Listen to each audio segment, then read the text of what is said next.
Jallow Tambajang was born in Brikama, a trading town in the Gambia. She schooled in the Gambia, Brikama and Armitage High School. In Dakar, the Cheikh Anta Diop University. In France, University of Nice, Sophia Antipolis. And the United Kingdom, University of Bradford. The one-time French teacher turned national political and mediation icon and former Vice President of the Republic is a mother of 8 children and an award-winning UNDP development practitioner. She is a dynamic human rights defender instrumental in architecting the uprooting of Yahya Jammeh after his brutal 22-year reign over the Gambia. VP Jallow Tambajang was former advisor on women and children's affairs to the first president of the Gambia and has chaired the Gambia and represented it at the Gambia National Economic and Social Council, bringing about the strengthening of the National Council Women's Bureau and key women NGOs. VP Tambajang was also former Secretary of State, Health, Social Welfare and Women's Affairs. She is currently one of the most coveted peace mediators in Africa and has brokered peace in Liberia, where she worked for 5 years during the Charles Taylor government. In Togo, in 2017, between government and the opposition, and in Guinea-Conakry during its post-presidential election crisis in 2020.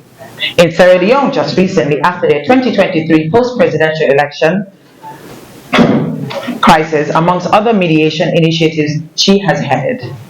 She is now ready to step into the #1 job in this country, the presidency.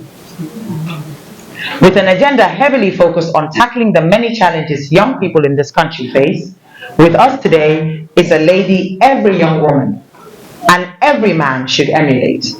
A woman that has held the Gambian flag high on the world stage.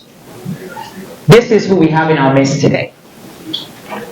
And some fun facts, because I've read quite a few very important roles, but this woman also is she's a mother to us all, and she has a great sense of humor. But some of the fun facts about her, she's Fula, obviously.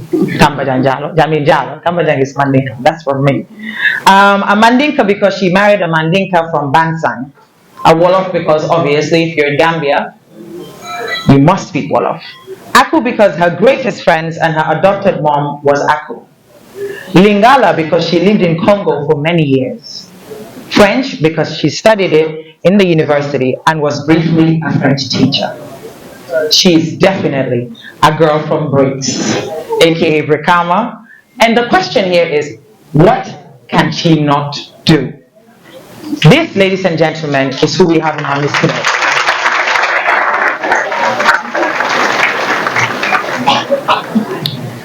Thank you very much. I would like to now, at this moment, introduce our very beautiful, beautiful, incredible mother today to take the stage and, share a few words. And let's get the ball rolling, mommy. Okay. Bismillah, mina shaitan rajim. Bismillahirrahmanirrahim. I thank Allah subhanahu wa ta'ala, God Almighty, for bringing us together today for the cause of the country, which is the Gambia. I'm definitely honored. I'm very happy to see so many faces in this hall today, which epitomize your interest and commitment to really see our country advance to the next level of development, inclusive governance, respect for human rights, rule of law, and of course, democracy. Today, I'm going to listen to you. Many a time, we the adults feel we know everything that you need. We know your inspirations. We know your realities. Yes, we do, but do we give you ears to listen to all these inspirations or aspirations that you have? As a mother and understanding the role of women from the family, community, and the nation, we know that women have empathy. They are compassionate, they know they love their families, and they are inclusive. So today I'm going to listen to you, and the reason why I want to listen to you is to have your voices reflected in my democratic agenda, so that when you read the manifesto or you read my strategic plan for the country, each one of you would see his or her voice and his or her contribution to these important documents. So I think the floor is open. I know the first question would be, why do you want to contest for the presidency? I think that question is pertinent. I am doing that because of an unfulfilled agenda. 2016, we have been in the national struggle where every one of you have participated either in the forefront or back. And for 20 years, maybe realistically for 19 years, we have had the national struggle to change our government from autocratic rule to democracy. And I have served as vice president under the current regime. And the question is, why did I leave? Left because I was sacked for political reasons. But more importantly for me, I left on the basis of principles. Because the agenda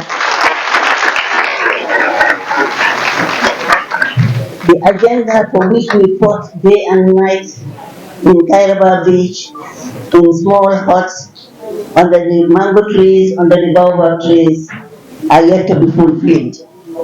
We adopted a comprehensive agenda ranging from constitutional reform, legislative reform, land reform, security reform, civil service reform, and so forth. And I realized that I saw on the Holy Quran to serve my people, to serve my country. I see myself as a servant, not only servant of God, yes, but also servant of the people, who should listen and work according to the needs and realities of our people. I saw that the agenda has been delayed. None of the reform agenda has been adopted. Hence, we see the current president asking for the third term. That is against democratic principles. Even, even though the constitution, we don't have a new constitution, but leaders must have moral responsibility. We had a moral contract with us, social contract, to say 3 years. 3 years, I must say that explained to me, the chairperson of National Commission, there was no way we can fulfill 3 years because we did not find anything in the coffers and we needed money to really do the reforms that we adopted. But we say we extended it to 5 years, and then after 5 years, I did call the attention of the president that once God has given you the extent of 5 years, it is important that you honor your promise. One thing I know, I believe in the Holy Quran, I believe in God Almighty. So whatever I say, I want to stand by those principles. If I cannot be part of those principles, if I cannot be part of those actions, then I need to stand up for civil society, to which you know before, to stand up and see how much we can remobilize ourselves, forget our differences, and ensure that we look at the country first. Let's put the country first. So on this note, it is very challenging for me to contest for the presidency because of we know the concerns that women have, but I am one woman that doesn't fear.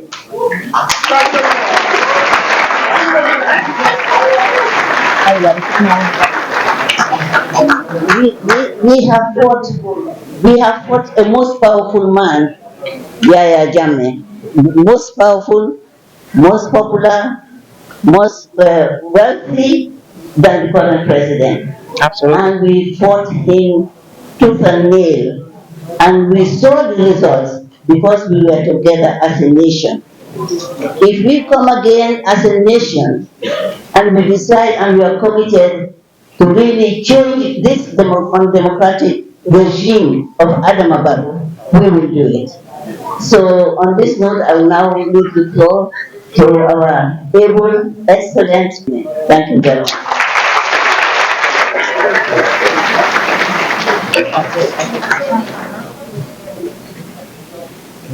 Yeah. Okay, so I didn't see the look on the mic.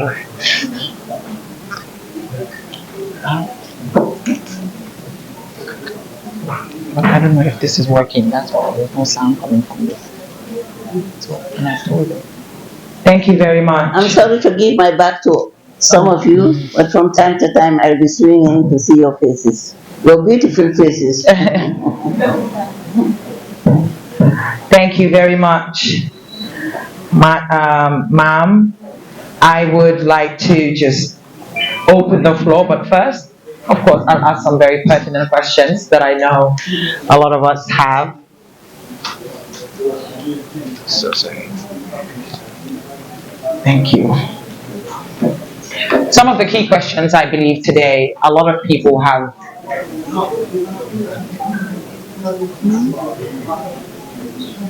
Don't worry, the questions will come to everyone. I open the floor.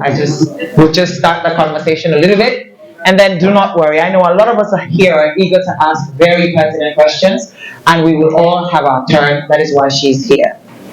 First, I would like to ask, why does this campaign matter? Why does this campaign, why does it matter? The campaign matters because we want to have everybody to stand up for the Gambia. Many political parties are here, starting for the First Republic of His Excellency Sir Dawda Kairaba Jawara, who I must acknowledge was a Democrat that brought for everybody on board. We had peace and stability, and of course, most importantly, they fought for independence for us. But other political parties, that as time goes on, other political parties came. And of course, there are some of the political parties that really stood up for their ideologies and their commitments to advance the country. But because of the measure of understanding, the level of understanding of our people, some of those very few political parties couldn't make it to the executive. I acknowledge them. I don't want to name names, but I acknowledge them, and I'm sure all of you know those political parties. So people matter. And for me, young people, men and women matter to me. My agenda is to put people at the center, at the epicenter of everything that I do. People matter. So I cannot really do anything without bringing you on board and having this conversation with you so that I know what is bothering you. I know what is bothering you from a developmental perspective, from diplomatic perspective, and political perspective. But in one of you, what di Tiboram Bagana Yak. So if I listen to you, when I finish my political agenda, each one of you will definitely say that, well, this was my voice, this was my contribution in developing the agenda, which is, of course, a process and not a static situation. Thank you. Thank you very much. I know this is prominent on a lot of people's minds, and I would ask, what is your response to what people have to say about you being too old to run for office? For me, age is a number. I have never seen age as an impediment. Age is like having a physically disabled person or a person that has been underprivileged in terms of accessing opportunities. For me, what is important in life is to have the competence, is to love the people you serve or want to serve, is to have the health, the ability in terms of capacity. Because even under constitutional provision, the only thing that can disable the president is when the president is incapacitated, when he or she can no longer perform. I have been struggling all my life. I was married young. I had children, came back and went back to school privately. And today, I struggle to become the vice president of this country, not because of position, but because of the commitment to serve my people. So old age, and also we have to recognize, yes, I'm old, but I was in the forefront of the struggle, national struggle, to remove the dictate of 32 years. I slept only for 3 hours, and the rest of the day I was between prisons, I was between hospitals, I was between the courts, and I was between everybody among the victims that suffered the atrocities of Germany. So whether it's me or any other person, we must not use age as an impediment to serve the highest office of this country. I am capable, I have the experience, I have the competence, I have the knowledge, the connections with the international community. Because when we had the change, I played a catalytic role to run around to mobilize 40 million US dollars from the World Bank. African Development Bank came, EU came. I was able to lead the development of the National Development Plan 2018-2021. So my capacity is there, and I'm a workaholic. I'm a perfectionist. So whether I am elected or I'm not elected, I will continue to stand for this country. So my prayer is for you, for God to put me in your hearts, to vote me in as a president, and to see the difference. I also have compassion. I am a family woman, and I have worked in the struggle in Liberia, in Sierra Leone, in Togo, where you had fighting and conflicts. And for even with my age, I was able to make a difference.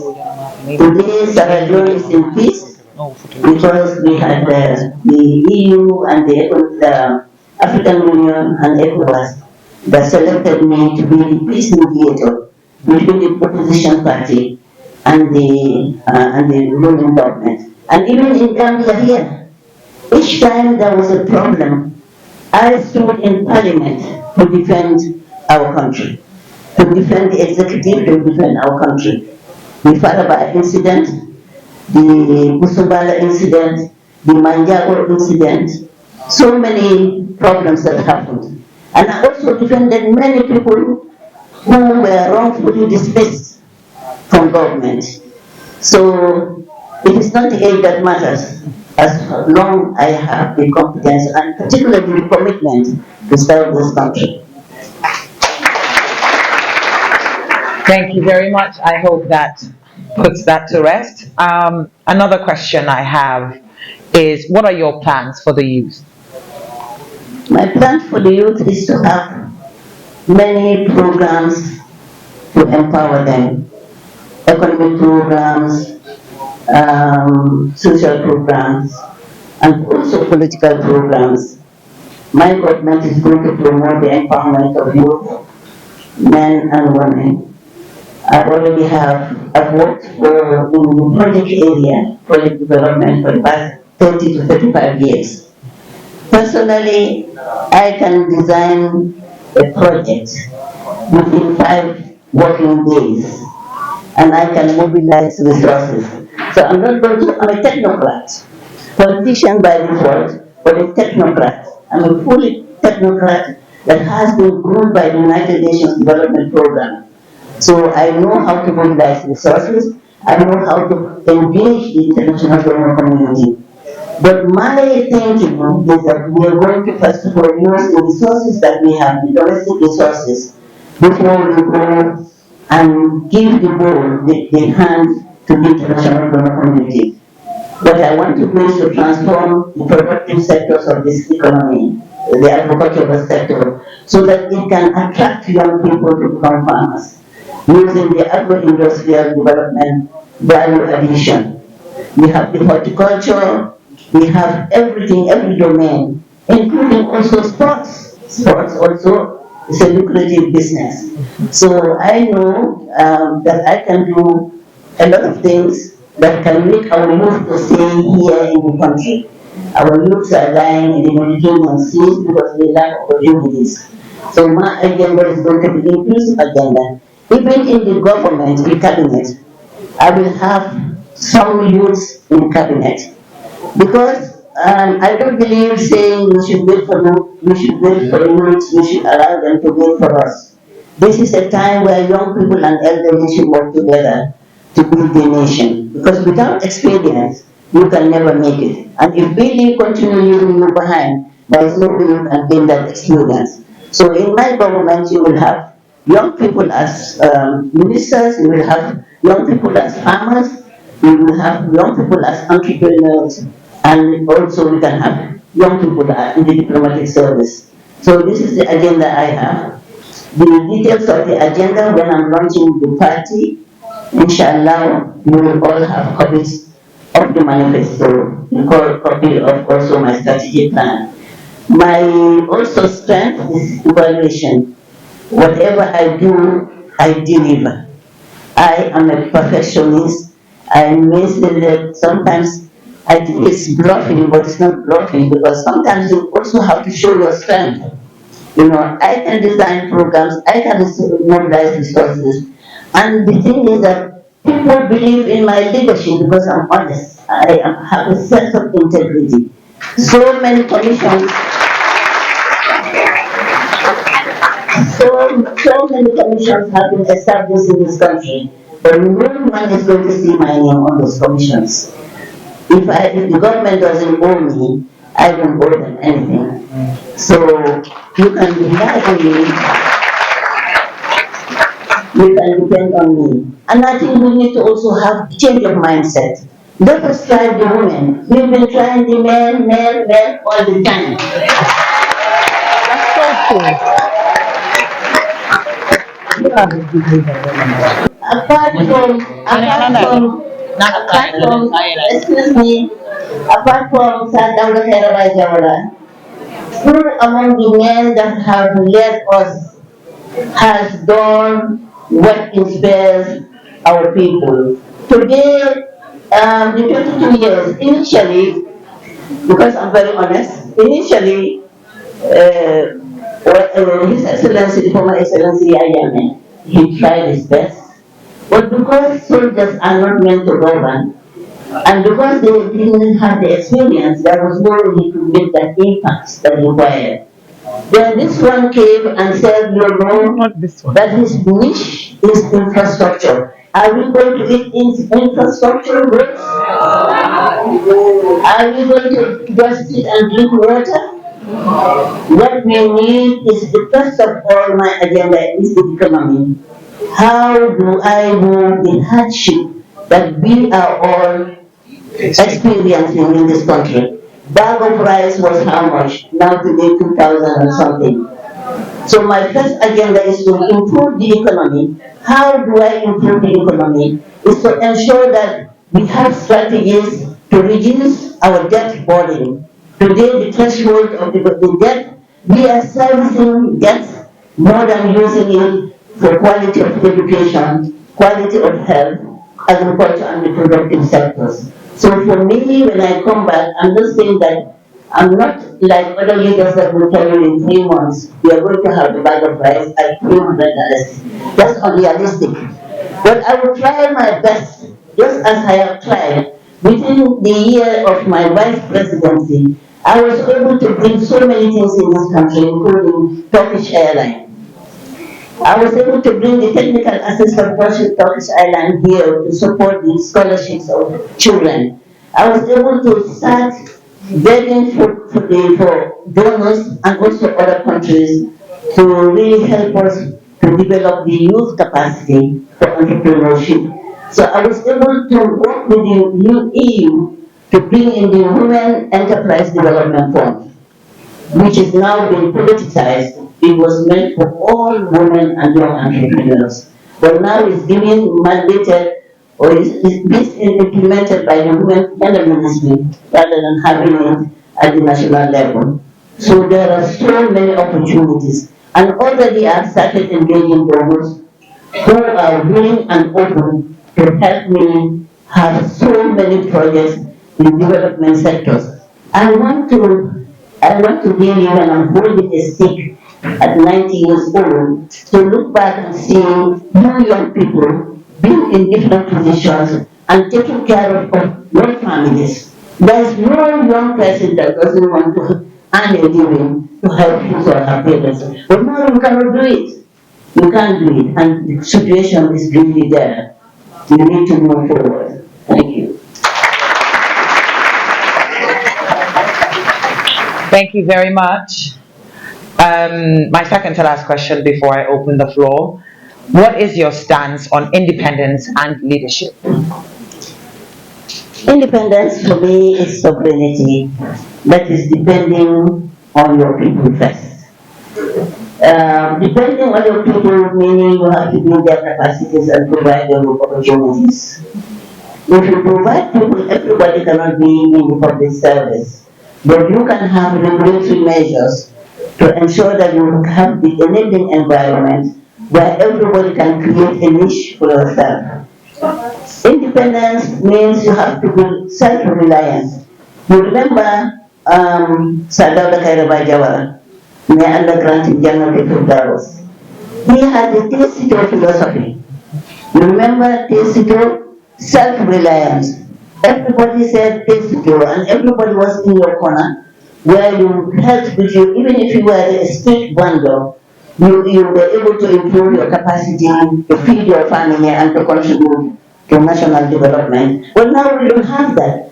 What happened with this government is moving people from the streets, bulldozing them. That's the wrong approach. Before you bulldoze people, you have to really inform them that you are moving their markets. But you have to give them a replacement. You have to build markets. You have to give them access. You have to give them the facilities before you bulldoze them. I was against it, and I did bring it to the attention of the executive, including the president, that that was a wrong move that he did to the country. Moving people that were looking for like $1,000 a day, moving them, now where are they? Most of them are hiding out. They spread their masks when they see the police, they go. But after moving them, what else? The way they were moved was very disrespectful.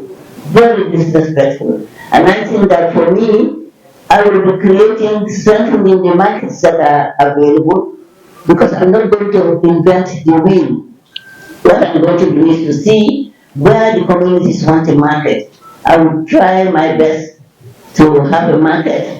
Where there are markets, I will improve the conditions of the market so that whoever wants to do anything, undertake any enterprise, you can be comfortable with that. So this is liggéey bi ñu ñoo ko bokka te balaa ngaa bokka nit liggéey nga nga commencé si njëlbeen bi. So this is njëlbeen, and I can see around, looking around, I have also seen a husband here. I have so many husbands. So many husbands. People who say I'm old, they should check the number of husbands I have. So, and I recognize him. He's a politician, and I wish him well, great supporter in this role. Thank you so much. Thank you very much, Ma. Before I ask my last question, you see the guy in the white blazer? Yes. Ali Wali, Yes. please, if you have a question, signal him so you can write it down to avoid a little bit of commotion. So while I'm asking and she's answering, if you have a question, please just. Well, because I hadn't opened the floor, my dear friend. Oh, by the way, he was my classmate in journalism school. Don't mind him. Thank you very much. So my last question before we open the floor: what are your goals for 2026 and beyond? We all want to know. I mean, like you said, this is a room full of young people, and we've heard a lot from a lot of different people. And for you, like you said, as a woman, this is very, very key, and it's a very, very bold step in the history of Gambian politics specifically. And a lot of young people look up to you, a lot of young women look up to you. And I think when we hear everything you've said so far, in my opinion, it's in alignment with a lot of us here would like to see the Gambia be as. Specifically, what are your goals for 2026 and beyond? My goal for 2026 is to ensure that we have inclusive economic growth and development. If you look at the development trajectory in most of these countries, they have inclusive growth, which is measured by GDP, and rather than the human capital development, like people accessing social services, education, health, and productive work. So my goal is to really improve the economy. My goal is to really promote entrepreneurship, to promote businesses. If you look at our country today, most of the businesses are occupied by foreigners. I am not against foreigners, but we should build the capacity of our people to encourage them to have access to credit, microfinancing, and those that have important portfolios, we can help them, support them to have credit from the bank, loans from the bank to expand their businesses. So my focus is going to be developing the capacity of indigenous businesses. Like we did Abdai Wada, His Excellency, former President Abdai Wada did in Senegal. When he came, and even Abdou Diouf and Macky Sall, when they came to power, the first thing they did was to take care of the people, giving them livelihoods, sustainable livelihoods, empowering them to access resources, and also ensuring that their rights are protected at different levels. So how are their rights going to be protected? They're going to have regulations that will give them opportunities to register businesses. And also my goal would be best to see you cannot eliminate realistically corruption, but you can curb corruption. So we will be establishing the Corruption Commission. It has been hanging for so many years. The African Union in the 2063 agenda had it as a pillar that African governments must work towards the curbing corruption. So my goal is not going to be commission, commission, commission. We have had so many commissions. What are the results of the commissions? No reports, no accountability. So I'm not going to waste my time on commissions. Of course, it will be part and parcel of the corruption agenda, but we will be looking at how best we can have the productive sectors up and running, agriculture. When I was young, I'm going to Amitage High School, Sankule Kunda and Yorobel Kunda, around that area, there were rice growing areas. Sankuya and all this LRR, CRR. But today, if you go to the Jahal Pachar is now, I think, owned by a private entrepreneur. So we want to really have calling, taking back our country. My goal is for us to take back our country from the democratic principles, where we can also have create jobs, and where we can also support those who are at the back way, who already have gone back way. When I was as the vice president, I engaged the international donor community. I was against them bringing back those children here. You bring them here to what? There is no job. So I engaged them and I was able to convince them to train them, give them skills. and allow them to work for a number of years in their countries, and then when they can come with the expertise and experience and the resources they need.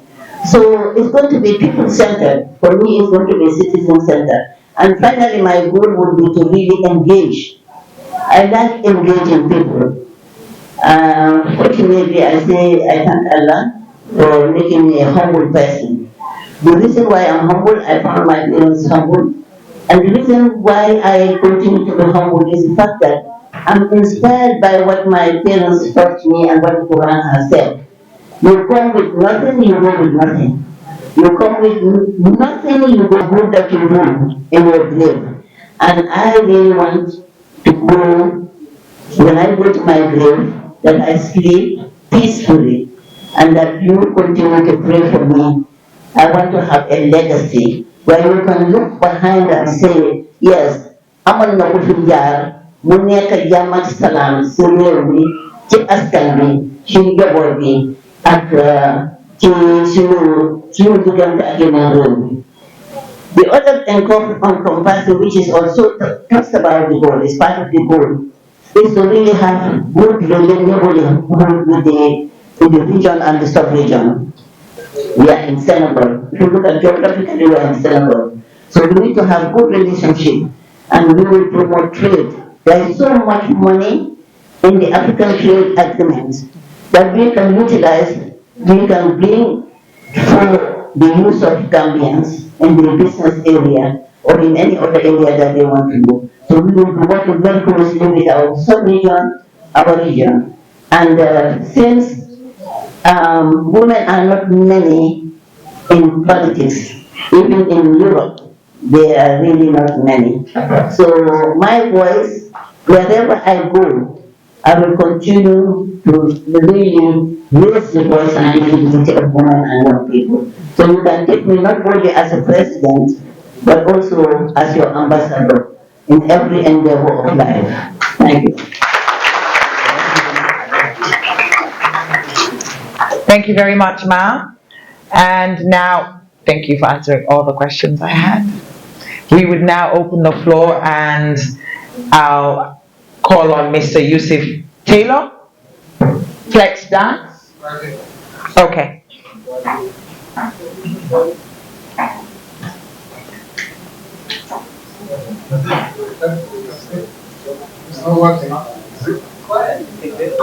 Use mine.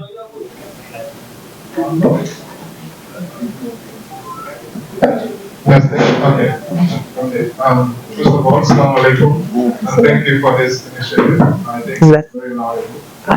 Before I obviously ask my question, we have to acknowledge and really appreciate what you've done in the past, especially with the coalition. I remember I was in the diaspora then. What happened. So my question, I didn't say my name is Taylor. Get Ali to bring another paper. There's a lot of. Look for Ali to take the paper there. This is full. Yes, the former president, right? You've mentioned him a number of times in your statement, and we all know the current situation that he wants to come back, right? We've seen what has happened in the Gambia. I know. I'll announce that the moment he's done. We've seen the commissions and how is it being implemented.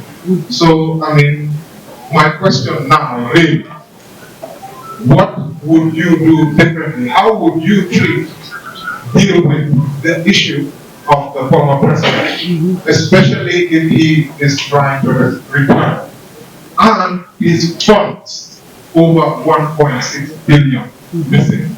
If it was you that was the president instead of President Adama, what would you have done? How would you deal with the former president issue? Thank you.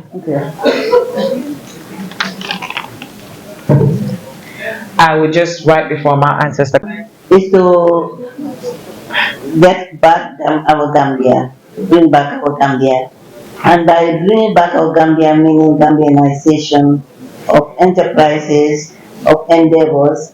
And Gambianization means looking at people poverty level and ensuring that we invest on those people and sectors that would allow them to empower themselves and to take care of themselves. My vision would be also to implement the reform. We have reform for the past 9 years. Reforms that Reform were Menketol. developed and Reform adopted Menketol by nafa. the Coalition Mantul 2016. wona fani. And yet, up to today, look at the security situation, we are still stuck with economic. Mm. We are stuck with economic, and that is frustrating the security forces.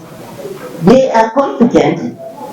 Most of them have experience in peacekeeping, conflict resolution, and so forth.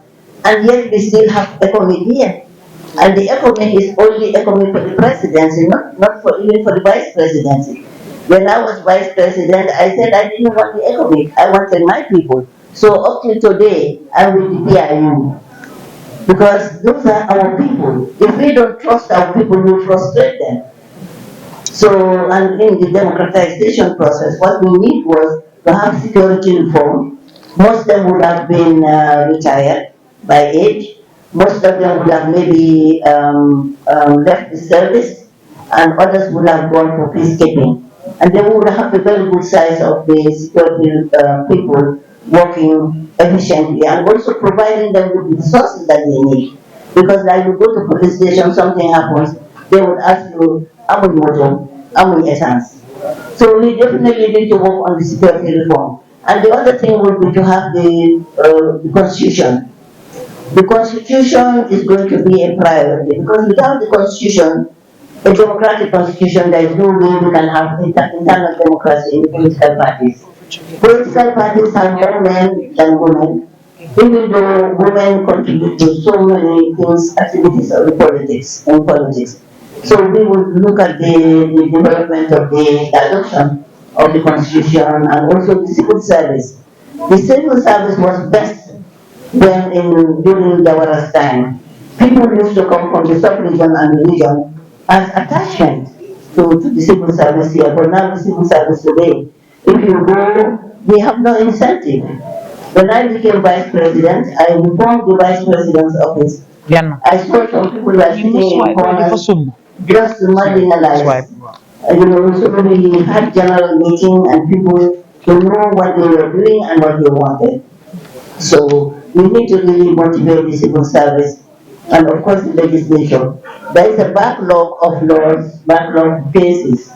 The constitution says 72 hours, you cannot detain a person after that.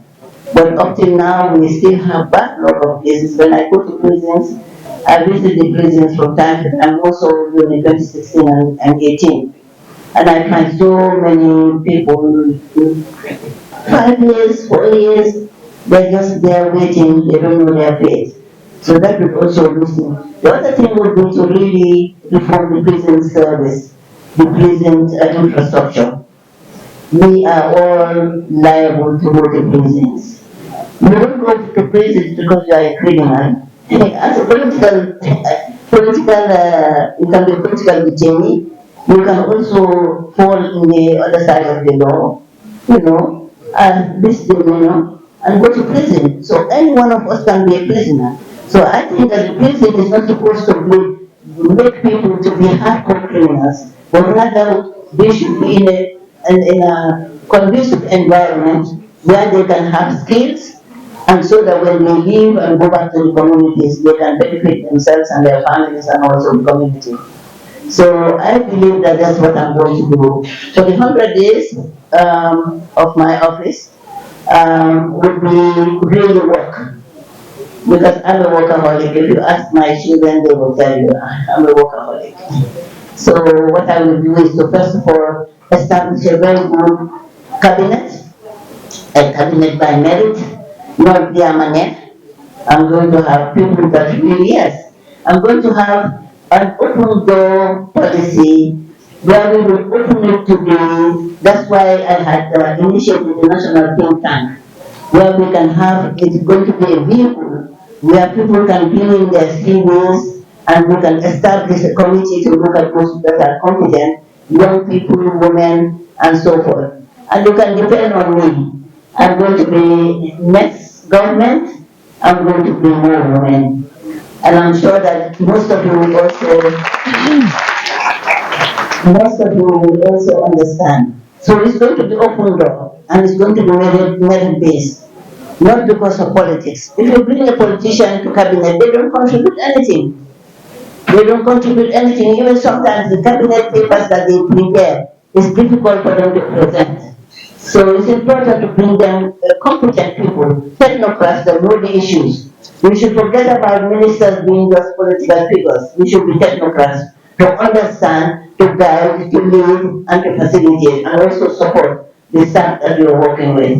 So the 100 days is going to be really establishing a cabinet, competent cabinet, sharing the profile of the cabinet, also developing a strategic framework that will guide us throughout maybe the next 3 years or 5 years. And of course, eventually we will be evaluating those strategies to ensure that we progress and when we have challenges we improve. You talked about it, that already present, but we've seen one time initiative in that which actually. We live in a globalized economy where the impact, the war in Ukraine and the war in Palestine and Israel is affecting us. You know, what we can do once we have support and we invest in those productive sectors. By and large, plus the negotiations of refinancing our debts, we will be there. Today, and we also need to prioritize. Look at where one time, I think last year, when the Minister of Finance presented the budget, he said they had, and we were going to eliminate that. Like the budget had already been signed. Strategically, I know that there can be emergencies. What taking so much money and say standing in front of National Assembly saying that we are going to buy ambulances? We are going to buy this. So when people are dying, your children, how many children died out of that war? You know, that also we need to look at. So in increasing, supporting, investing in productive sectors and also investing in young people and women, you will definitely have a way. Maybe I should say by year 3, I can assure you that we can that burden will be reduced because I can engage the international development community. When I was in the UN, during the structural programs, they came and said, well, economic growth, economic growth. And because I'm a woman and I was handling many of the women projects in Dasilame, the Ringland Development Program in Nyamina Dampungu Western Police, and also the salt production, the animal husbandry, so many agricultural projects that I was handling. What I did was I engaged them and I convinced them to have a structural program. And this was the structural program that supported the social sector. Otherwise, by the time we finished the World Bank structural adjustment, people would have really suffered. So I have the competence, I have the connections, and I have the commitment to really move Gambia forward.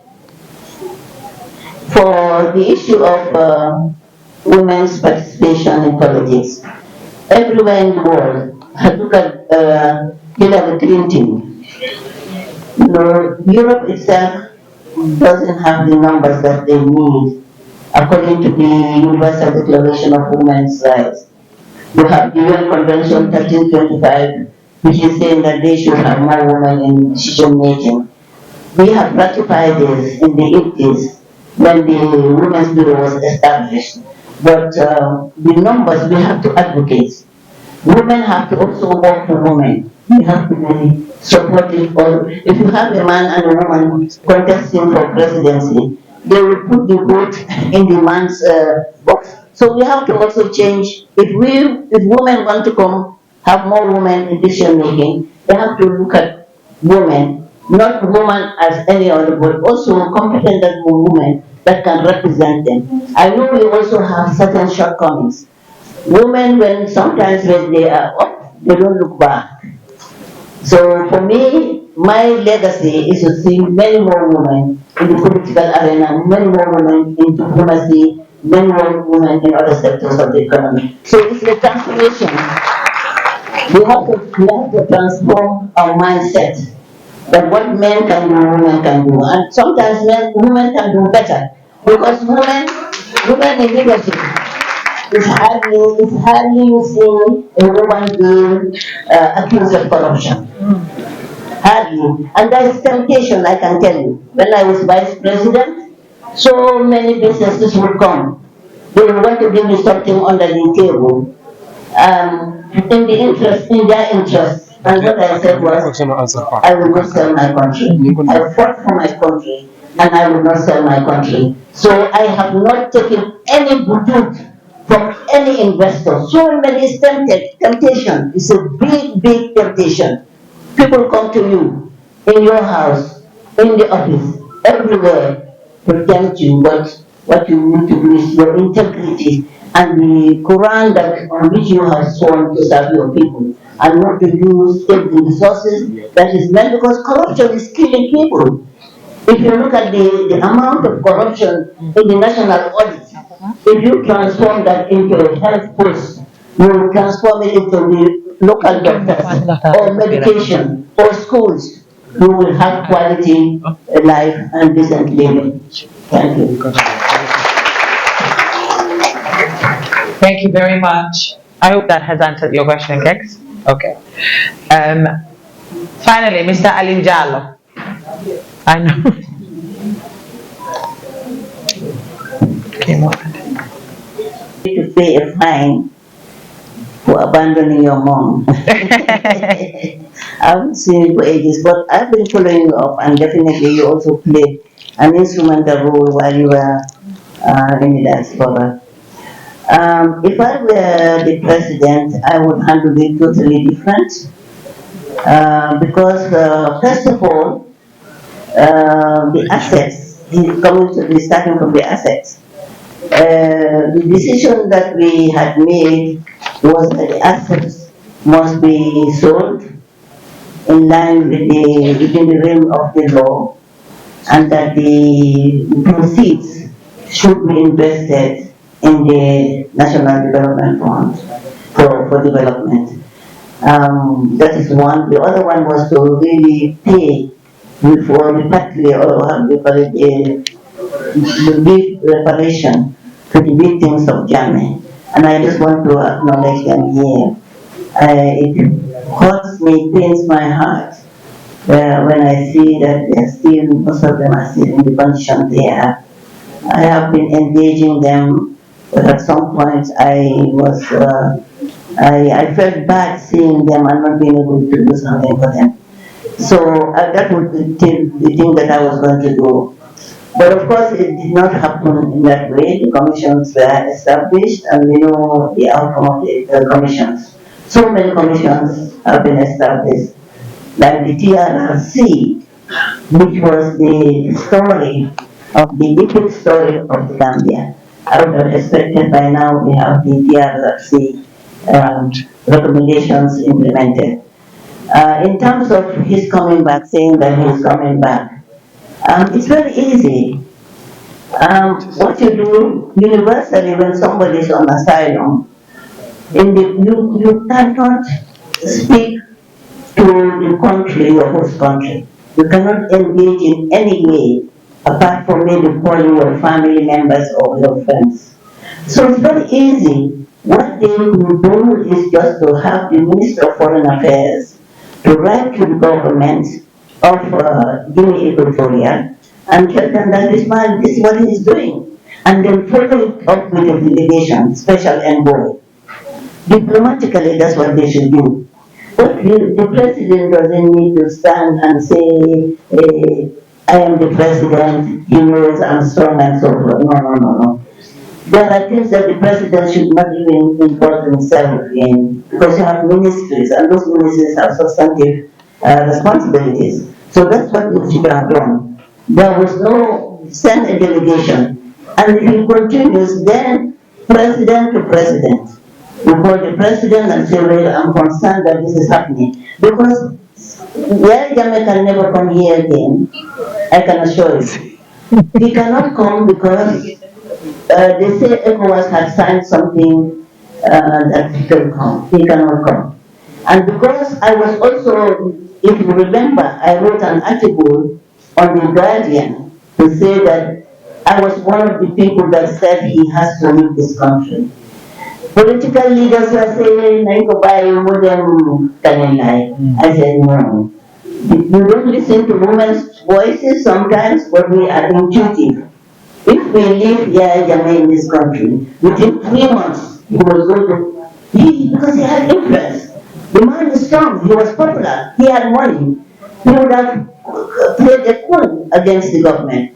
So finally they listened and they allowed him to go. And we said the other thing that if you go to Google now, in my statement to the interview on the Guardian, I said he will be prosecuted. This was just logical, based on the findings of TRRC. So now I would have just stayed quiet. I would have followed the diplomatic channel and just be quiet about it. Otherwise, in a way, it favors the political opposition parties that want to maybe form a coalition.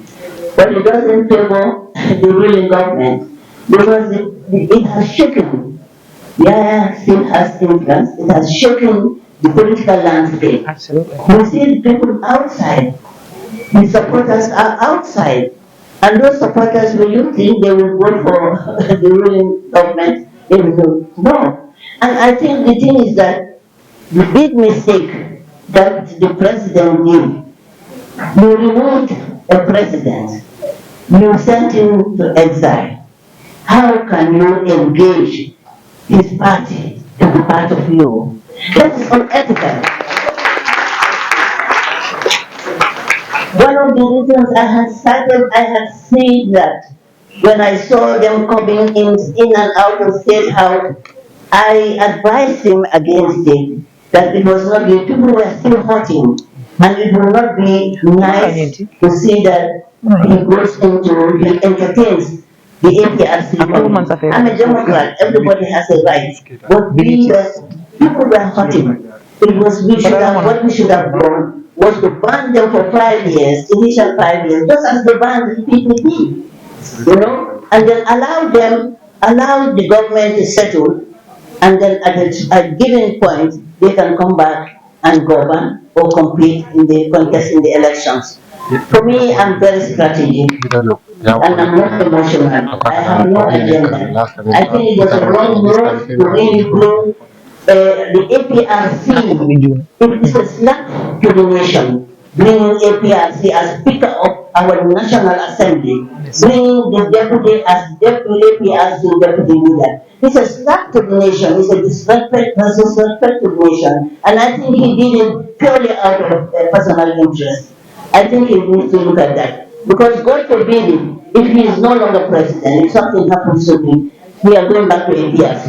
Do you think Tambajang, do you think he's with of course in alliance with the NPP, but heart and heart, he is still APRC.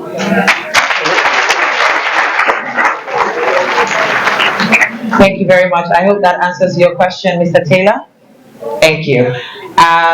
Mr. Keksane also has a question. Thank you. Good day.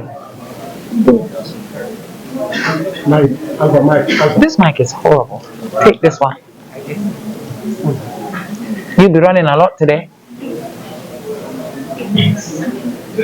Good evening, ma'am. Thank you for this opportunity to have conversation with you. Take it back to him. Tell him it's not working.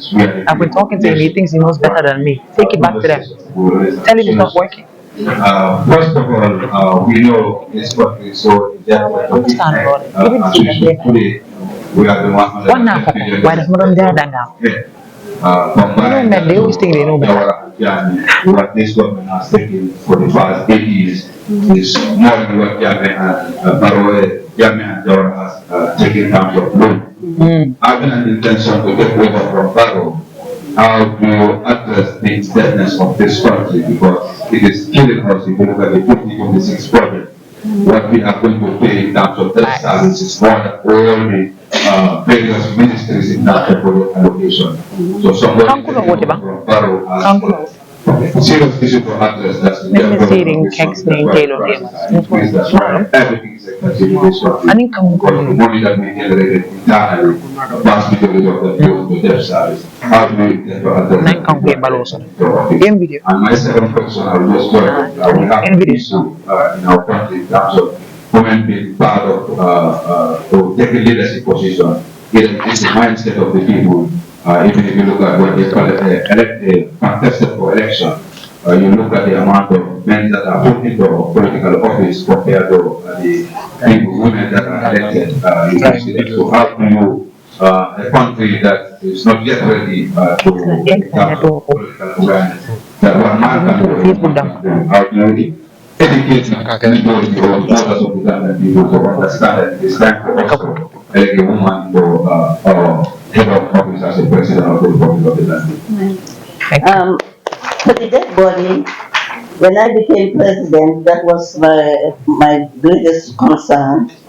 And what I did was to invite the convening meeting of the Central Bank, the Ministry of Foreign Affairs, and of course the Office of the President. And the strategy I had suggested is for us to see how we can develop strategies to really renegotiate the debt. You can renegotiate debts. And I was able, as a person, as a development worker, I was able to negotiate for the Chinese government to waive $80 million that we owed over the years. It is on record. I was able to also negotiate with the African Development Bank and also the Islamic Development Bank. And to the extent that the African Islamic Development Bank had promised, because I was seeing that we were paying so much money on rents. So I had negotiated with them so that mile 7, they can build offices at mile 7, and then we can be paying discretionary rent to them, but that not to them, but put it in a fund, and that fund we would use for development. So this was the strategy. I also wanted to negotiate with the Caisse Française of France to renegotiate. You can do that, but it depends on the competency of the leader. A leader that has a vision, that has experience, you can do it. You know, it's easy to govern a country if you have a vision. Because all this international global community that we see here, they are flexible.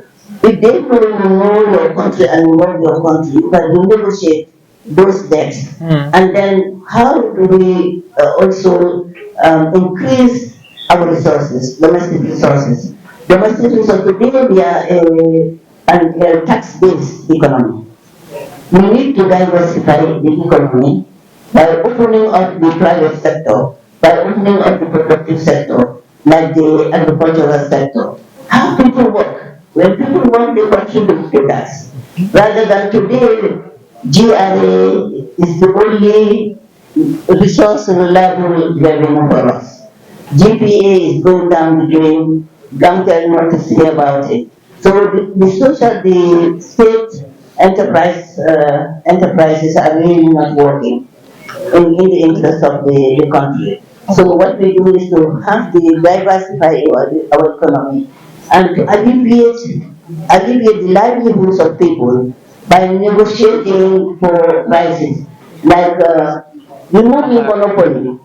I know we live in a globalized.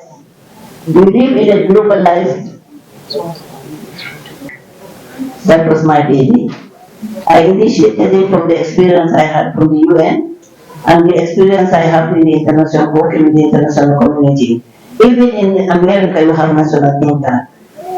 Many countries have national think tank. And my philosophy was to bring in talented Gambian from the diaspora, from the country also, to come and help. Where we lack capacity, we can bring them as consultants. And I have the advantage because I work with the UN. I was working with a program called Top 10.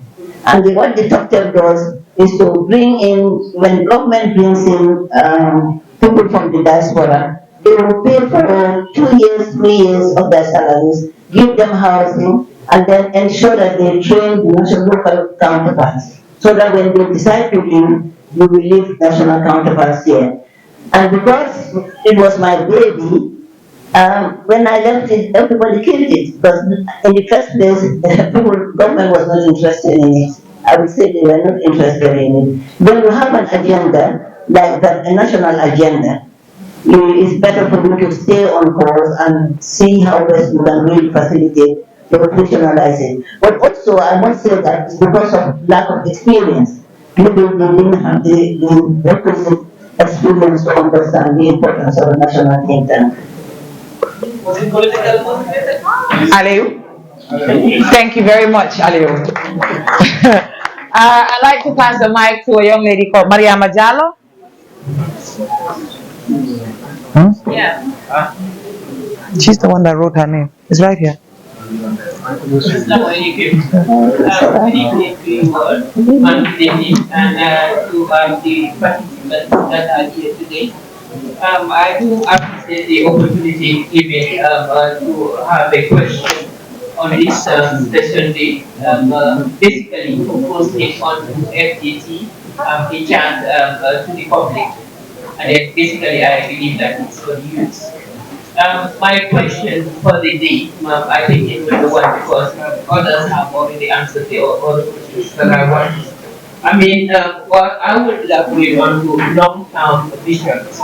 I mean, what do you think will be the biggest challenge facing Gambia in the next 20 years? And if that be the case, what specific steps would you take to prepare the country so that we could meet the challenge if elected? Thank you so much. Yeah, thank you so much for that question. You know, in life you have to have a vision, and the vision encompasses the present, the future, of course, and from the past. Gambia today is geographically advantaged because it can be a hub.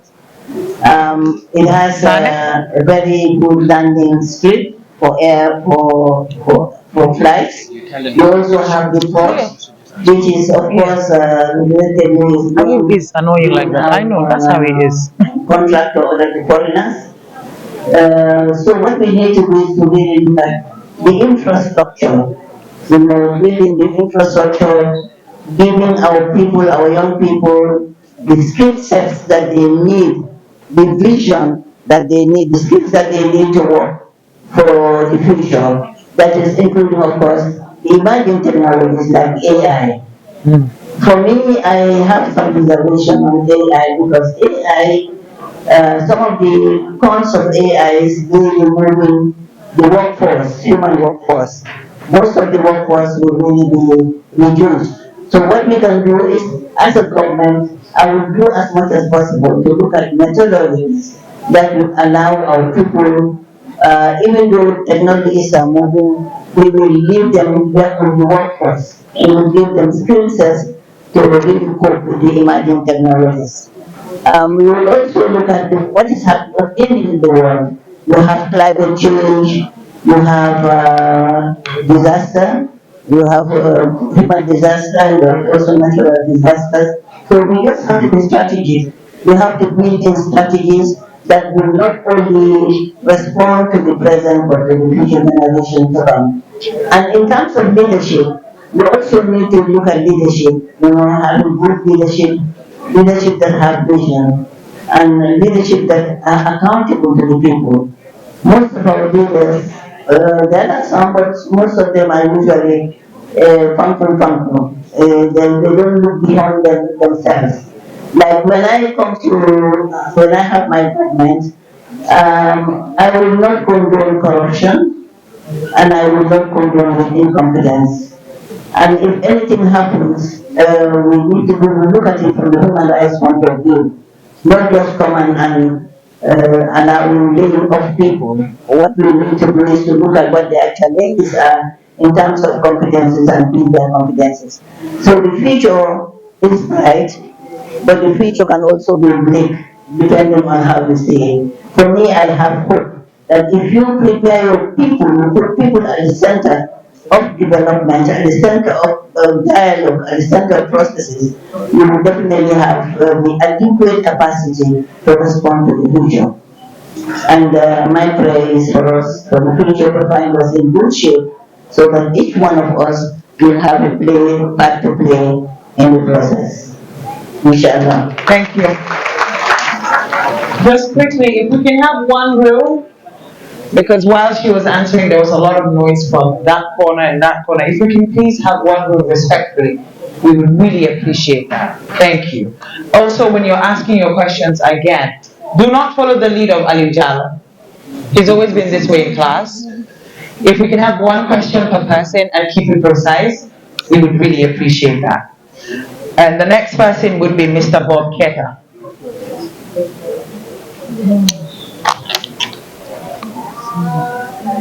Assalamu alaikum. Excellency, the former Vice President, we want to thank you so much for this great opportunity. First, we have to thank you for your great leadership role you played in 2016. And we hope we're going to have the same in 2026 because looking at this room here, in fact, majority of the government people are here, that is the young people. Because according to statistics, if we look at it, 65% of the population of our population, they are all below 35 years. So this makes a lot for us. So my question will be, since we are the majority, what plans do you have for the young people, like in terms of sport? Because if you look at our sport infrastructure for the past 2 years, we don't have a stadium, and we have young people also that are here, and it's also a concern for the for the government, for the young people.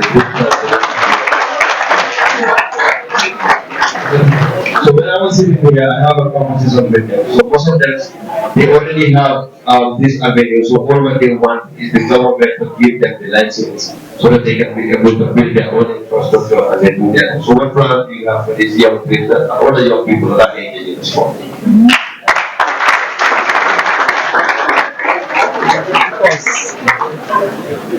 Thank you so much. Already, I had initially when I started my conversation is that my agenda is for the young people. We will not be here forever. And I think for me, what I want is to leave a legacy where people can continue to be self-reliant and to have the opportunities they have. Government doesn't have the resources to really invest on individuals. Can we have one room, please? I'm so sorry. Can we have one room, please, respectfully? Please. Government doesn't have the resources to invest in individuals or collective enterprises, but they can provide an enabling environment. For instance, like when I travel on missions, I can engage governments to say that this is also the difference with mothers, women and men.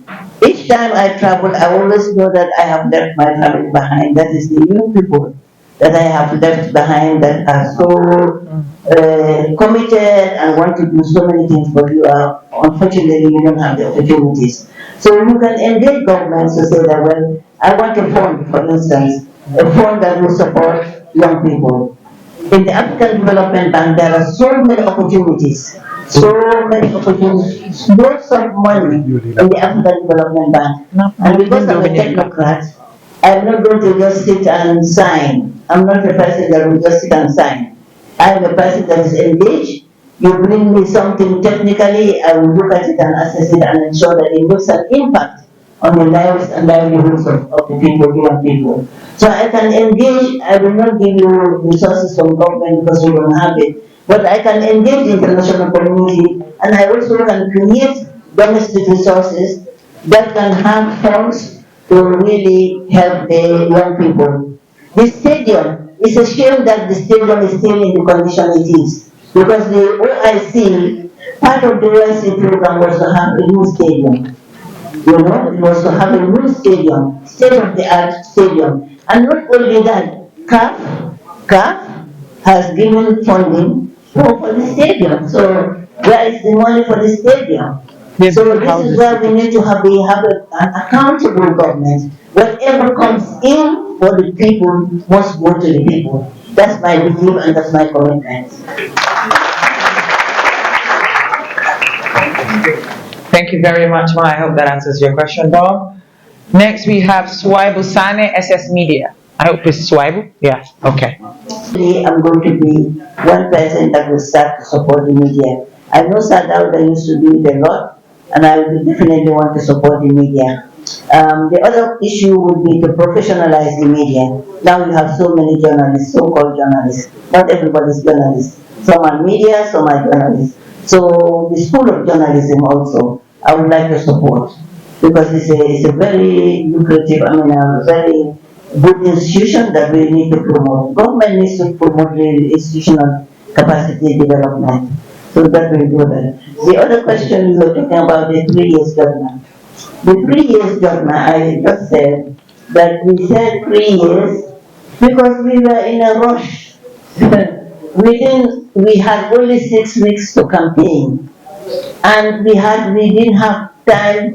The NIA, or the so-called the NIA, we used to go everywhere. We meet sometimes 3 hours. By the time we have information that is the NIA is coming to surround us up, we move location.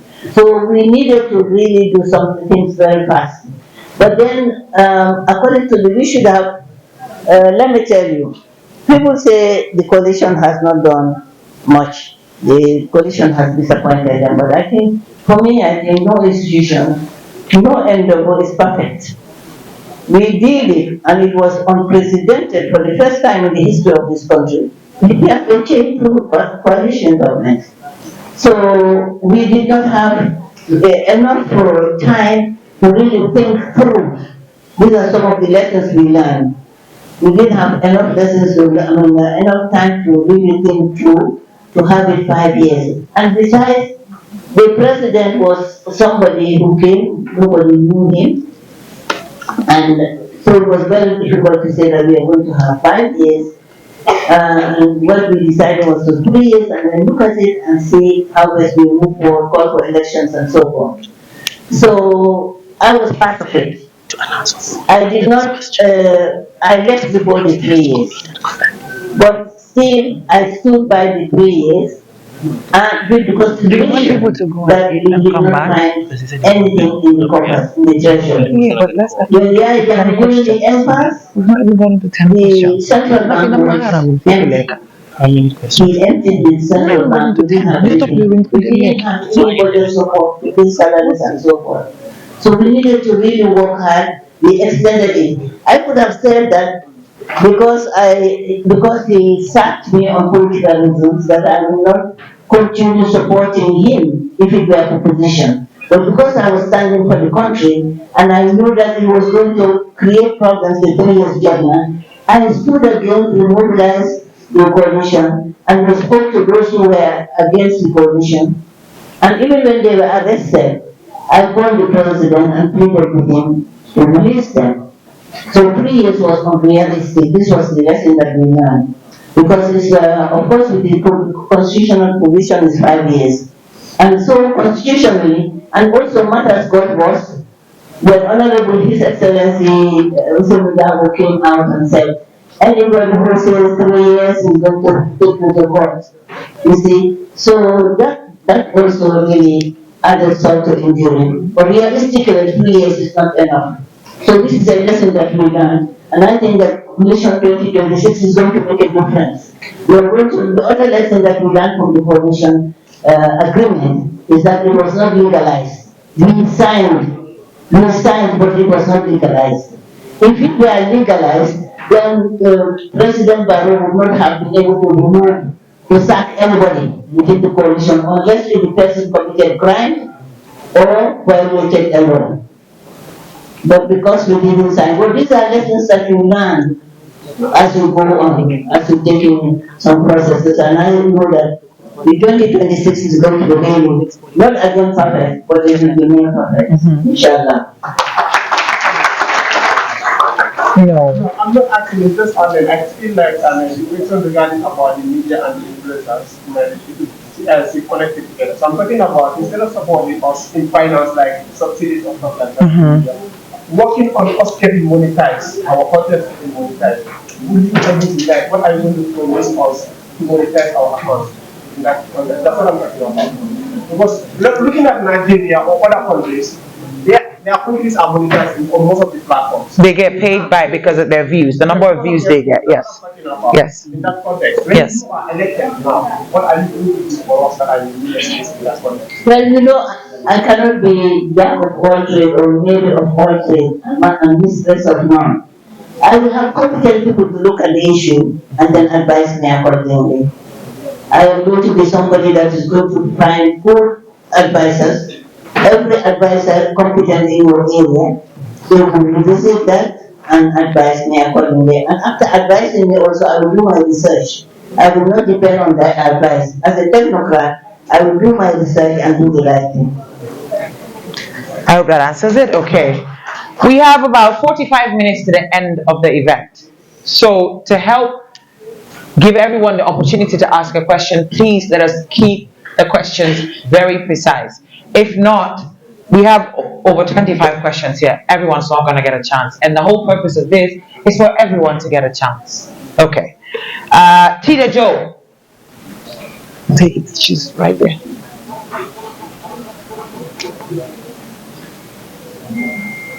Assalamu alaikum everyone. My question has asked already by the young man. Okay. When it comes to my dad, it's already been answered. Thank you, modesty. Thank you. Okay. Might be the flow we're gonna support it. Ismaila Joe, Mr. Ismaila Jallow, rather. That's you.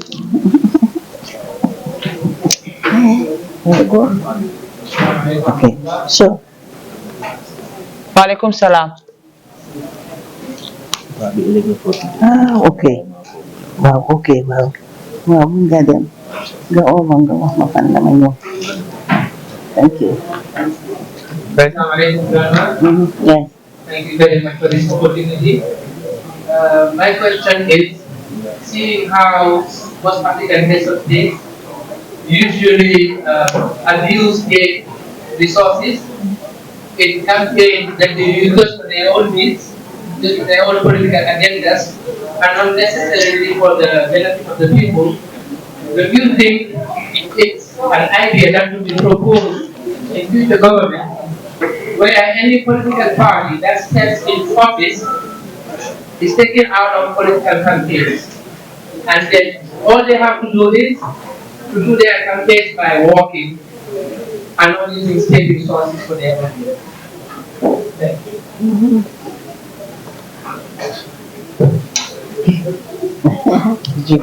Okay, he called me grandma because he has no fish money.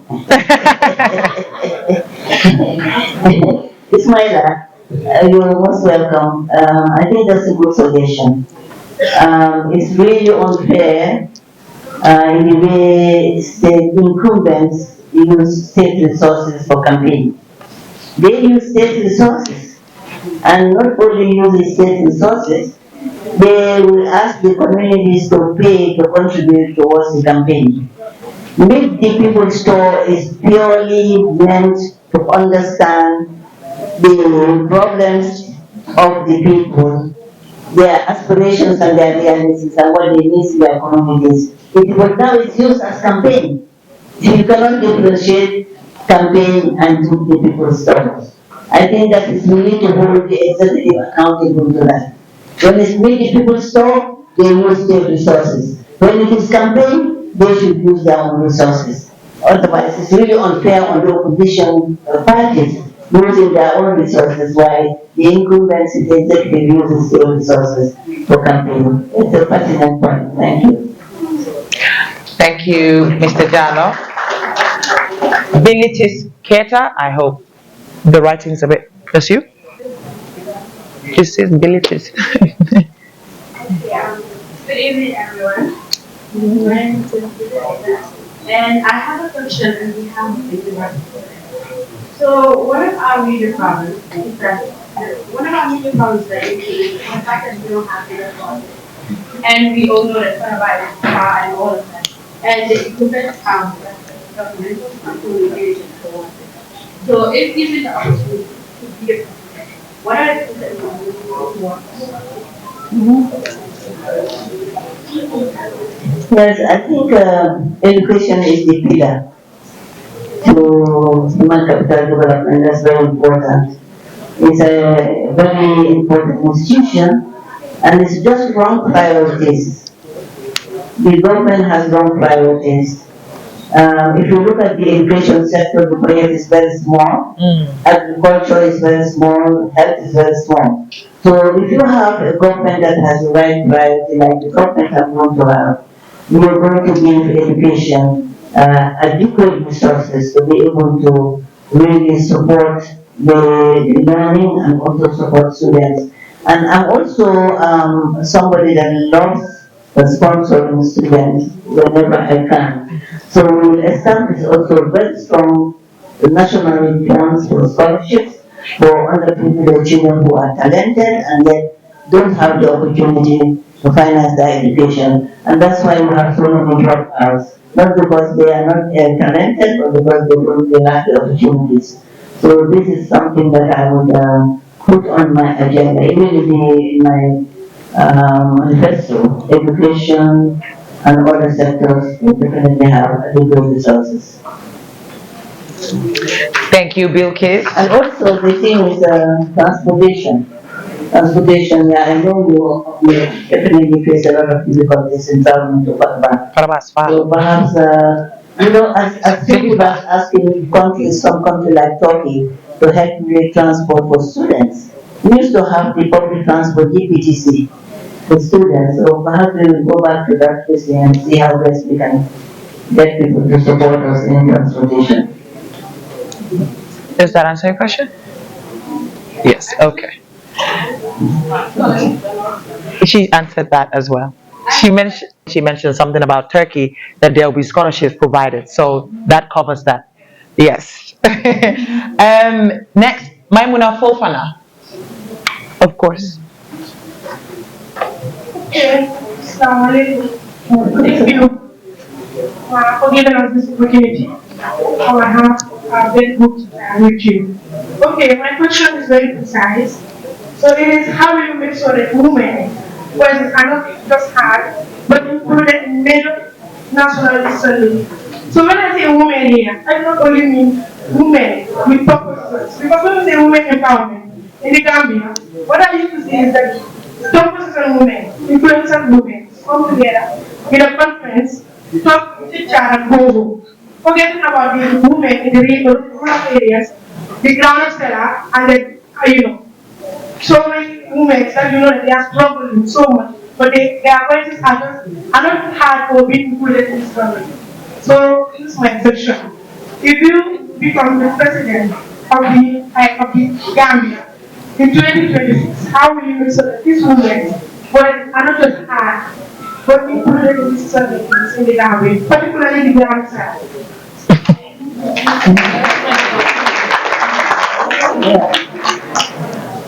I worked with women for the past 35 years, and our focus was mainly